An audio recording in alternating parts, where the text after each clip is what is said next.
Jeffery R. Holland. Yes. So what do you make of his talk?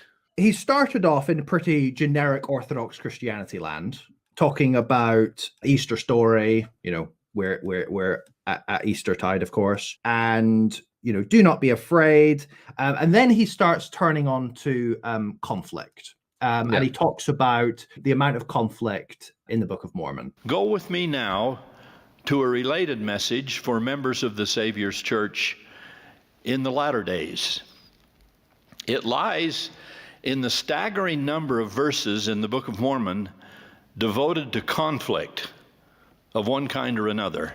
And of course, he says that's because these are the conflicts that are being reported by the writers of the Book of Mormon. Whereas, I would, of course, see it as more that Joseph Smith is doing basically a version of the Old Testament, and the Old Testament has a lot more conflict in it. And so this emphasis on conflict, it just feels very kind of end of days, apocalyptic type speaking, Book of Revelation type stuff. He even talks about World War III. So it's very kind of a lot of kind of fundamentalist evangelicalism will talk about the Great War between the United States and Russia, which is, or, people think of it between United States and China now, and end days. And so we are in the end days. And then he changes tack slightly and talks about the peace within our own isolated lives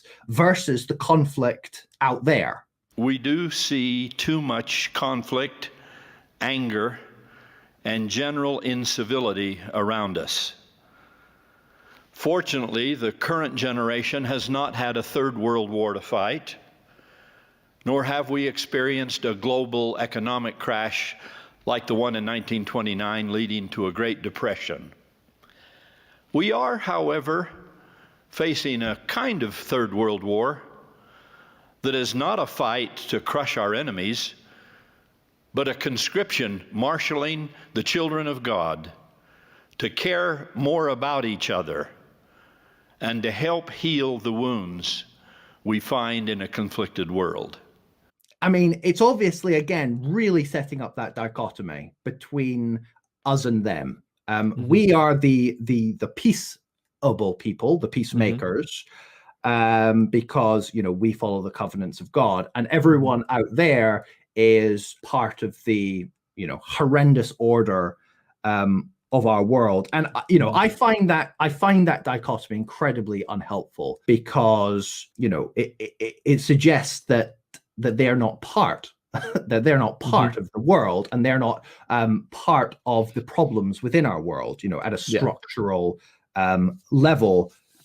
They're kind of playing into it. And then he goes on to talk about some kind of specific examples of that chaos out there. So he talks about sexual harassment, and he talks about abuse and emotional coercion.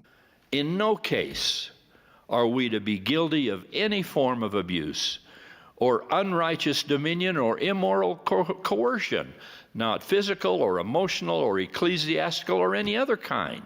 And I don't know, I mean, there's obviously the whole problem of kind of an old man talking about male sexual abuse. Is he not setting a standard that the church itself is failing to live up to? Absolutely. That would be my thought.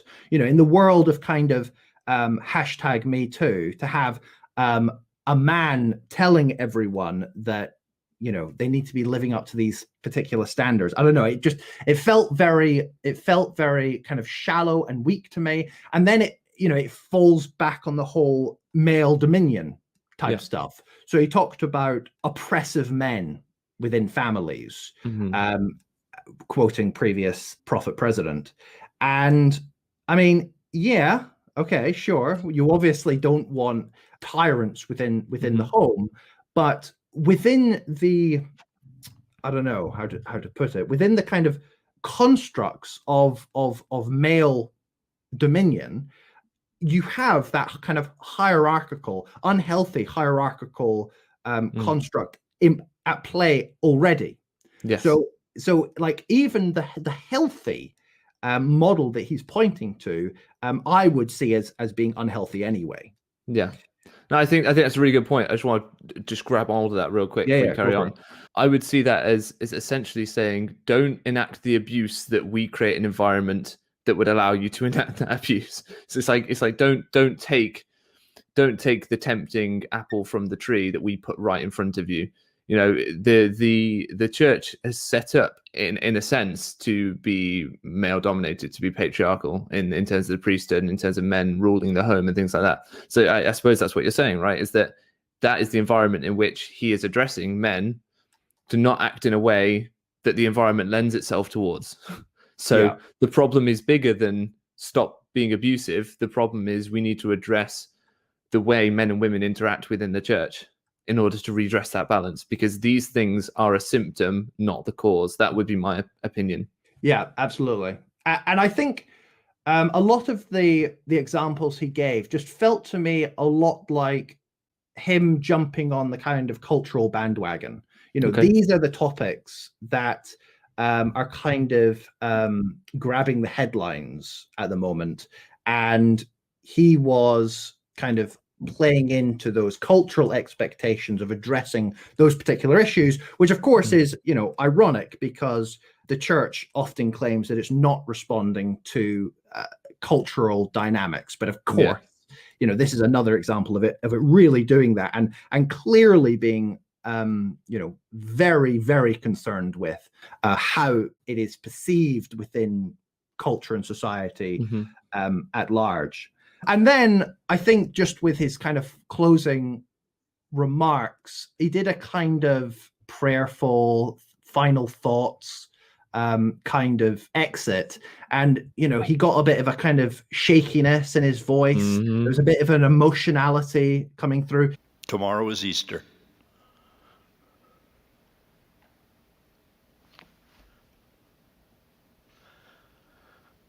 A time for the righteous principles of the gospel of Jesus Christ and his atonement to pass over conflict and contention, pass over despair and transgression. And it felt incredibly contrived to me. It felt performative, and it felt phony. You know, it felt like, you know, he was at home earlier that day saying, "Oh, do you think that's a little bit too much of a crack in my voice if I say it like this?"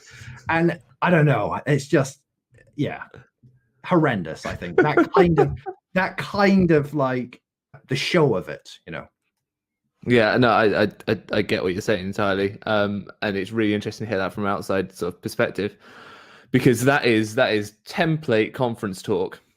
You go for about 15 minutes or, you know, 10 to 15 minutes, depending on the length of the overall talk. You get about that far through, and then there's the crack in the voice. Right, yeah. Because we're starting to talk about emotional, spiritual things.